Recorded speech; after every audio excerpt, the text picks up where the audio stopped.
I don't want to do it. Yeah. Like, I almost talked myself out of it today. I haven't even purchased my plane ticket because I just have a lot of feelings about it. So somebody that is in another group, she's in Tasha Leonard's group. Okay. She actually lives in New Jersey. And she was like, I'm going to drive, if you want to drive. But then it's like, drive. Do you want to be in a car with a stranger for 12 hours? Like... Why isn't she taking a flight? Because she's scared. She's scared to fly. Oh. So she is going to drive. And I told her that I would, like, check in with her and see, like, I want to know her. I don't really know her because she's not in my group. Yeah. So I don't know. That's also an option. Definitely would be. So I'll have to see. Just in case you're like, just I can't do it. Like praying about how to get there. Yeah. So that's where my thought process is right now. Trying to pray about where, how, when. I just got to get there. It's amazing how people can travel, and I wish I was more like that. Yeah, we talked about that before. Hop on a plane and peace out. Like, it's amazing. I know. It's not in me. Some people just live on planes, and they're constantly going for work, and I can't even think about that. I would never be able to function that way. Yeah, no, I just can't. Mm-mm. Anyway, so moving on. Since we're talking about kind of our goals for the new year, do you do New Year resolutions? Well, I talked about this on one of our podcasts. I don't know when. It was a while back. But every day, New Year's Day, I write like declarations over my life for the year. So I'll do like career, family, friends, goals, personal goals, health-wise, just like different things. And I'll write them out. And then when the year comes to an end, I'll always kind of look back and see like what has happened in that year. And, I like to reflect on it. And last year I wrote like own a house and what should I be doing with worship and different friendships and letting walls down more and being healthy and caring about myself a little bit better and all those different things. And when I actually found the book recently, so I read it over. It's just so interesting to see what God does in a year. Mm-hmm. And I read a quote, a lot can happen in a year. And I always think about that because at the time, everything feels huge. Yes. And magnified. And when you write those things down, I went into that with no idea that any of those things would play out. But it's just so interesting how God will, take your prayers or your goals and your dreams, and he will help you in the path to achieving them or just helping you to understand why they don't work out. Right. Yeah. But now you do own a house. Yes. And you're doing more with worship. That's correct. And, you seem to eat well. Just because of your own dietary restrictions, you have to eat well. Right. You did have the hash brown this morning. I did have the hash brown. I did have the hash brown. And the terrible orange juice from McDonald's. I just want to say, whatever McDonald's... Guys, you let me down today. McDonald's, you really let me down. Something was going on with that. It was a weird taste. What did it taste like?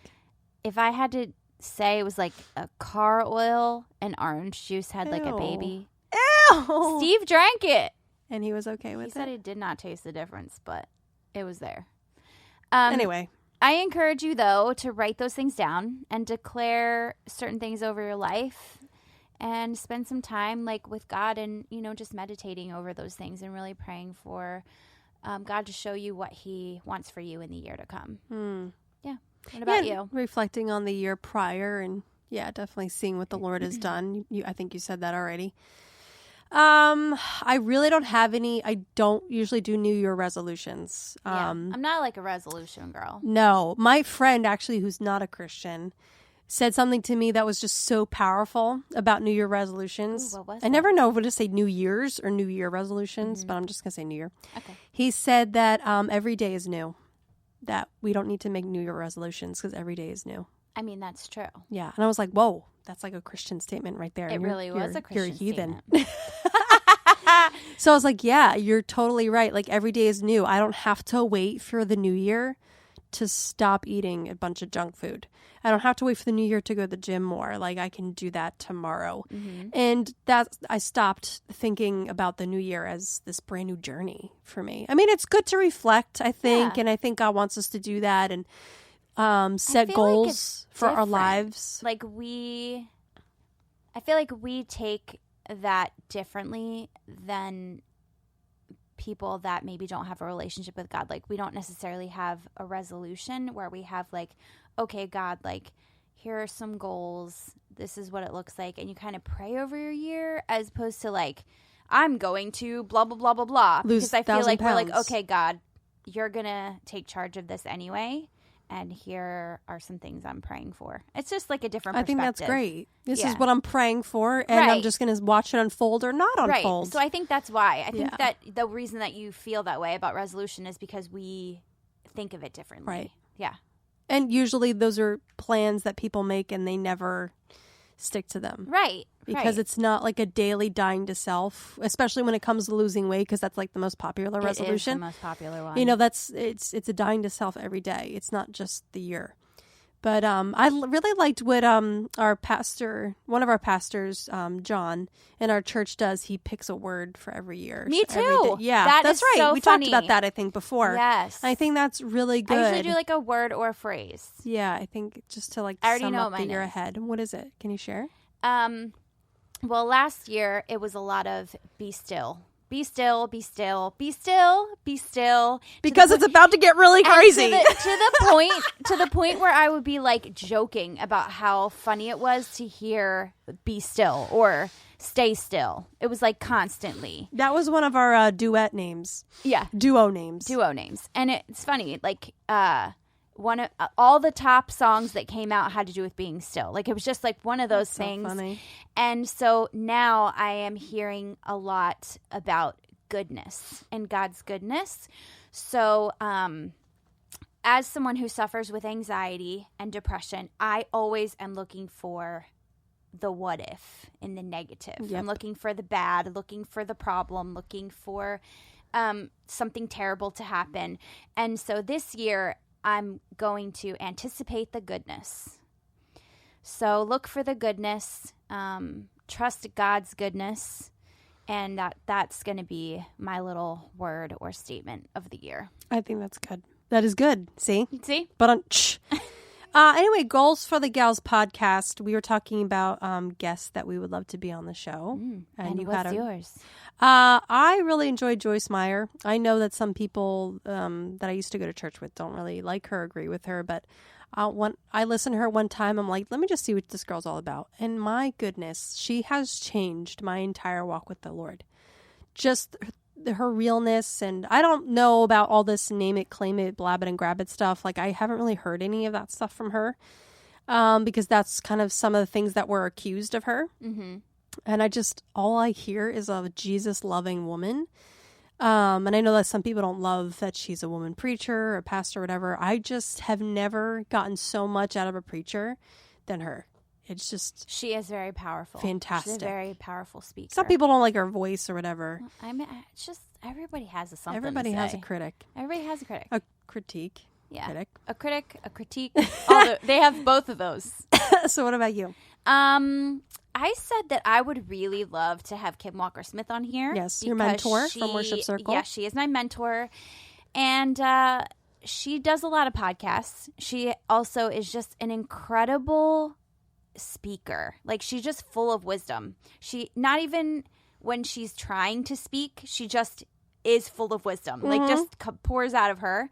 So, just to be like, hey, yo, what's up, Kim? Tell us a little bit Julie's about going yourself. to ask her and maybe Meredith and Carrie and Todd and Paul if they want to be on the Gals podcast. I'd be like, guys, just a phone give us a little interview. holla. Yeah. Holla out. Yeah. I mean, they're wonderful people. I don't know. I'm going to pray that God stirs something in them. And when I ask them, one of them is like, yeah, totally. At the end of the retreat. Yeah, I'm going to wait till the very end. Warm up to them a little bit. Yeah. I mean, I'm going to get to hug those people. And I'm not a hugger. So that scares me a little bit because everyone's like, I can't wait to hug you, like the groups. But I am looking forward to just looking at them, be like, what? I'm so excited to be here. I Like, look it's up going to to be you so and now cool. you're here. I'm going to cry the whole time, guys. I'm sure you will. Bring the whole time. tissues. All the time. I got to meet Brandon Heath recently at a show. He was very sweet. And just almost everybody, I can't think of one Christian artist I've met who was mean. Some maybe were a little standoffish or whatever because traveling's hard and they're just tired. And plus, you don't know, they may be an introvert. Just because they play music on stage doesn't mean you're an extrovert. Absolutely. And so Brandon was just, from the moment I met him, there's just no airs to him. There was no, I'm better than you. It was like, hey, how you doing? Yeah. Yeah, good to meet you, Dez. Chill. Yeah, just sort of blah, blah, blah. And it was just like talking to my brother. It really was like that. It was so sweet. So yeah. I know you're going to have that same experience, especially with Kim Walker and all. I am. I'm looking forward to that. Your show was great. Thank Your you. little Christmas experience show. Yeah, my Christmas experience show. It was very show. cute. There was one part where Dez asked kids to come on stage. Oh, yes. And it was adorable. Like, they were all, they were very cute up there with their percussion, which was, by the way, brave of you. Thank you. And I was sitting in the front row like, yay! Like, I was just so excited for Dez. And then at one point, she, like, looks at me and, like, waved at me. She, like, waved at me to come up, but I couldn't tell if she was waving at me. So I just, like, didn't move. And then she looked at me, like, forcefully waved. And I was like, oh, okay. Hop right up there. It was cute. It was a rocking around the Christmas tree moment. Yeah, it was fun. We had a good time. So, yeah, it was great. And Julie sang a little bit of that, yes. It was fun. That's why I was waving to her, not just to wave to her. I couldn't figure out what the heck was going on. Yeah. For me, as far as goals for the Gals podcast, I really want to connect with you more, the audience. So we're trying to figure out how to do that more, whether it's with the Facebook streaming or just to hear back from people. Because I feel with podcasts, you're always giving out information, but you're not getting it back. Right. It's because we're not a live show. So I don't know. What are your thoughts on that? How we could do that better? Yeah, I do think we need to get better with our social media, because I think anytime anybody's doing anything is with social media. So just connecting with people that way, we're just not sure how to do it. I would love to hear from other people that do podcasts to see how they personally have built up, that kind of camaraderie with the people that listen to them. I would love to touch base with someone that has a large following, just to see how they go about it. And what do you do? What's your secrets? Yeah, tell us your secrets. But, I definitely would love to be able to have a good relationship with the audience, to talk about things that people want to hear us talk about that are relevant. And, I don't know, just for our relationship too. Like, it's nice for us to be able to sit here and talk to each other and kind of talk about things. And it's more like, we don't just sit here and we just talk about whatever we want, but it is an investment in our relationship too. Because we are truly talking about things that matter to us. So. And that will matter to other people, because they're obviously human. Right. So, and I think you actually had a really good idea too, and I'm not sure if you had shared it with our podcasters, our potties. Our potties. Which was doing a live podcast or church. Yes, doing that I did not in mention front that. of people. Yeah, I think having an audience. Having, doing it at our church, inviting whoever. Yeah. And then doing a live podcast where people can ask us questions, and we can talk about, give a couple topics and talk about those things, and have people kind of respond to that and then share it with you guys. I think that would be a cool thing. And if you have an idea, you listening, how we can connect with you better, just let us know. You can follow us at The Gals Podcast. Yes. On Instagram. We also have a Facebook at The Gals Podcast. You can message us. Also, we have 2 separate Instagram accounts, Des Childs and then the Julie Avenue. Yes. Julie Seifert. That's correct. Thanks for the chat, Julie. No, thank you for the chat. Happy New Year. Happy New Year to you guys. Ring it on in. This is Barbara Walters, and this is 2020. Dun, dun, dun. I so want her to do that. Just get on Dick Clark's special or whatever it's called now, and just... It's like Dick Clark's classic. Rockin' Eve. Yes. New Year's Eve. Rock it out. Happy New Year, everybody. Bye.